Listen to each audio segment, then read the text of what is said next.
Hey, I did a YouTube video earlier about a car and an issue we were having with it. I want to do another one. I know a lot of people work on go-karts and stuff and wonder about gear ratios and what kind of motor to use and everything else. Now, we've been working real hard on these things, me and my buddies, just playing around because it's cheap to do. Like this one right here is a little Murray. We put 11 horsepower Greyhound motor on it. We got real cheap, electric start and all that good stuff. And this one has a 10-tooth sprocket on a jack shaft, which that's jack shaft right here. That's what you call jack shaft. It goes between the centrifugal clutch, and here's another pulley. This is a 5-inch pulley, and this right here is a 3-inch on the centrifugal clutch. And as you come around here from the jack shaft down to this big sprocket on the axle, that is a 72-tooth sprocket and 15-inch tires, which actually are trailer tires, but the other ones were crap.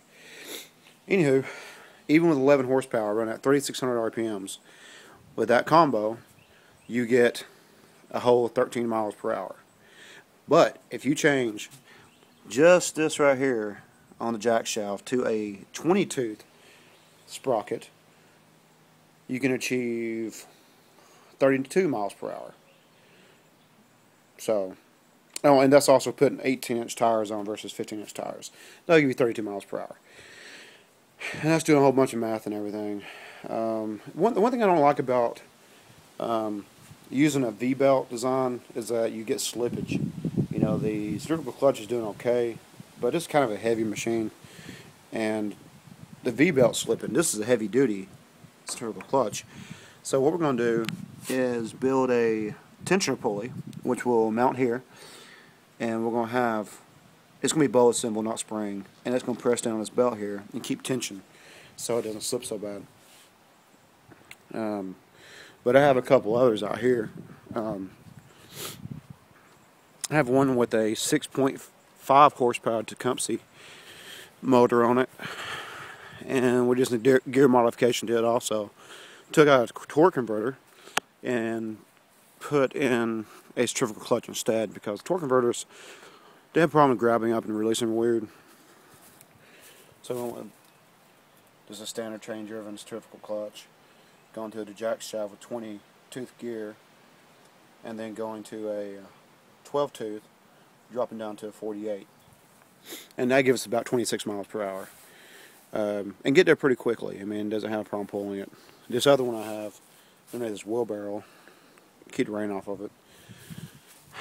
That one has a 54-tooth going to a 12-tooth, and that'll achieve about the same speed as the yellow one, but it's a much lighter, and it's using a 5 horsepower Briggs & Stratton.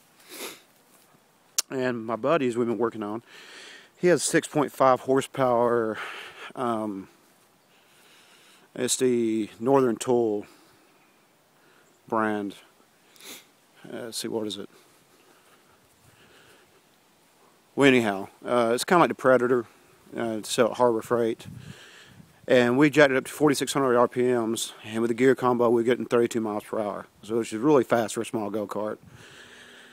So anyways, I thought I'd put that on there. We've been working real hard with it and trying to figure out things, and gear ratio is huge, and tire size. And you see a lot of people even on YouTube who post things and they don't take into consideration. They just tell you, "Oh, this is the motor I have on here." Motor has very little to do with it. It's all about your gearing, and that's been probably the most complicated thing to figure out, because say if you put a gear in there that gets you 34 miles per hour, well, if you only have a 6.5 horsepower motor and your go-kart weighs 150 pounds and you weigh 250, then it's not going to pull you with crap. It'll take you forever to get there. So you got to get a healthy balance. So usually a good miles per hour is around 26 to 28, and that'll give you a lower end torque even on a heavier kart. Well, anyways, I'll probably post a little more about it, and I'll show you a YouTube video of my buddy's black go-kart. It flies. Alright,